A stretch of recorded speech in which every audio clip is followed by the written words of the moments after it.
আসসালামু আলাইকুম। আমরা সবাই আমাদের প্রয়োজনে, আমাদের সুখে দুঃখে একজনের কাছেই হাত পাতি। তিনি আমাদের মহান রব, আল্লাহ সুবহানাহু ওয়া তাআলা।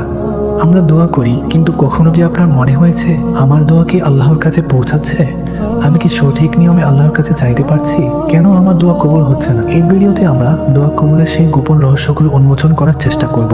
আমরা জানবো দোয়া কবুলের শর্তগুলো কি কি, কোন কোন সময় দোয়া করলে আল্লাহ তাআলা ফিরিয়ে দেন না, এবং কোন ভুলগুলোর কারণে আমাদের দোয়া আটকে যেতে পারে। আমাদের লক্ষ্য আল্লাহর সাথে আমাদের সম্পর্ককে আরো মজবুত করা, যেন আমাদের প্রতিটি প্রার্থনা তার আরশ পর্যন্ত পৌঁছে যায়।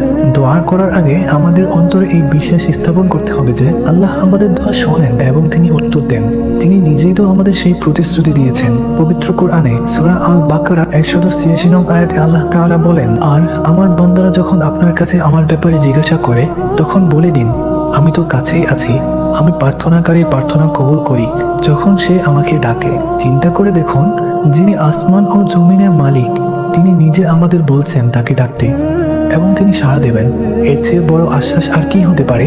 কিন্তু এই প্রতিশ্রুতির সাথে কিছু শর্ত ও আদব রয়েছে। দোয়া কবুলের জন্য প্রথম শর্ত হলো একনিষ্ঠভাবে শুধুমাত্র আল্লাহর কাছে চাওয়া এবং তার সাথে কাউকে শরীক না করা। এর পাশাপাশি আরো কিছু গুরুত্বপূর্ণ বিষয় রয়েছে। 1 নাম্বার, ইখলাস। আপনার দোয়া হতে হবে কেবল আল্লাহকে সন্তুষ্ট করার জন্য, অন্য কাউকে দেখানোর জন্য নয়। 2 নাম্বার, হারাম থেকে বেঁচে থাকা। এটা অত্যন্ত গুরুত্বপূর্ণ বিষয়। রাসূল সাল্লাল্লাহু আলাইহি ওয়াসাল্লাম একজন ব্যক্তির কথা উল্লেখ করেছিলেন, যিনি দীর্ঘদিন সফর করে ধুলোমলিন শরীরে আকাশের দিকে হাত তুলে হে রব হে রব বলে দোয়া করছিলেন। কিন্তু নবীজি সাল্লাল্লাহু আলাইহি ওয়াসাল্লাম বলেন, তার খাবার হারাম, তার পোশাক হারাম, তার পানীয় হারাম, এবং হারাম দ্বারাই তার রক্ত মাংস গঠিত হয়েছে। এমন ব্যক্তির দোয়া কিভাবে কবুল হতে পারে? আমাদের নিশ্চিত করতে হবে আমাদের উপার্জন, আমাদের খাবার পানীয় যেন সম্পূর্ণ হালাল হয়, কারণ হারাম ভক্ষণ দোয়া কবুলের পথে একটি বিশাল বাধা। 3 নাম্বার, আল্লাহর প্রশংসা, যেমন আল্লাহর প্রশংসা ও নবী করিম হযরত মুহাম্মদ সাল্লাল্লাহু আলাইহি ওয়াসাল্লামের উপর দুরূদ পাঠ। দোয়া শুরু করার আগে আল্লাহর প্রশংসা করুন এবং এরপর আমাদের প্রিয় নবী হযরত মুহাম্মদ সাল্লাল্লাহু আলাইহি ওয়াসাল্লামের উপর দুরূদ পাঠ করুন। দোয়া শেষ করার মুহূর্তেও দুরূদ পাঠ করুন। অত্যন্ত বিনয়ের সাথে, কান্নাজড়িত কণ্ঠে এবং পূর্ণ মনোযোগের সাথে দোয়া করুন, কারণ আল্লাহ বিক্ষিপ্ত হৃদয়ের দোয়া কবুল করেন না। এই বিশ্বাস রাখুন যে আল্লাহ আপনার দোয়া কবুল করবেন। হতাশ হবেন না। অনেকেই দোয়া করে অধৈর্য হয়ে পড়েন এবং বলেন, এত দোয়া করলাম, দোয়া তো কবুল হলো না। রাসূল সাল্লাল্লাহু আলাইহি ওয়াসাল্লাম বলেছেন, তোমাদের প্রত্যেকের দোয়া কবুল হয় যতক্ষণ না সে তাড়াহুড়ো করে।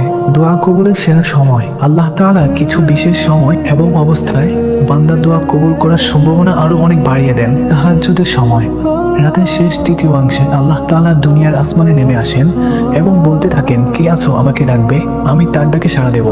কে আছো আমার কাছে চাইবে, আমি তাকে দান করব। সেজদারত অবস্থায় বান্দা যখন সেজদায় থাকে, তখন সে আল্লাহর সবচেয়ে নিকটবর্তী হয়। তাই নবী করিম সাল্লাল্লাহু আলাইহি ওয়াসাল্লাম বলেছেন, তোমরা সেজদারত অবস্থায় বেশি বেশি আল্লাহর কাছে দোয়া করো। আযান ও ইকামতের মধ্যবর্তী সময়, এই সময়ের দোয়া আল্লাহ ফিরিয়ে দেন না। রমজান মাস ও জুমার দিন, বিশেষ করে জুমার দিনের শেষ সময়ে মুসাফিরের দোয়া। সফররত অবস্থায় মানুষের দোয়া কবুল হয়। পিতামাতার দোয়া, সন্তানের জন্য পিতামাতার দোয়া নিঃসন্দেহে কবুল হয়। রাসূল সাল্লাল্লাহু আলাইহি ওয়াসাল্লাম বলেছেন, 3টি দোয়া কবুল হওয়াতে কোনো সন্দেহ নেই। তার মধ্যে একটি হলো সন্তানের জন্য তার পিতামাতার দোয়া। এবার আমরা জানবো দোয়া কবুল না হওয়ার কিছু কারণ। এত কিছুর পরেও যদি মনে হয় দোয়া কবুল হচ্ছে না, তাহলে আমাদেরকে পরিবর্তন হতে হবে। কিছু কারণ থাকতে পারে, যেমন পাপে লিপ্ত থাকা।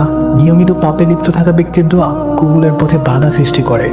আত্মীয়তার সম্পর্ক ছিন্ন করা, যারা আত্মীয়তার সম্পর্ক ছিন্ন করে তাদের দোয়া আটকে যেতে পারে। দোয়ায় অমনোযোগী থাকা, কি বলছি সেদিকে খেয়াল না রেখে শুধু শব্দ উচ্চারণ করে যাওয়া। আল্লাহর হুকুম অমান্য করা, আল্লাহর নির্দেশিত পথে না চলে শুধু নিজের প্রয়োজনে তাকে ডাকা। তবে আমাদের মনে রাখতে হবে, দোয়া কবুল হওয়ার 3টি রূপ রয়েছে। রাসূল সাল্লাল্লাহু আলাইহি ওয়াসাল্লাম বলেছেন, আল্লাহ হয়তো আপনার চাওয়াটি হুবহু পূরণ করবেন, অথবা এই দোয়ার বিনিময়ে আপনার উপর থেকে কোনো বিপদ সরিয়ে দিবেন, অথবা আপনার এই দোয়াকে আখিরাতের জন্য সঞ্চয় করে রাখবেন। সুতরাং মুমিনের কোনো দোয়াই বৃথা যায় না। তাই আমরা হতাশ না হয়ে আল্লাহর কাছে চাইতে থাকি। তিনি দিতে ভালোবাসেন।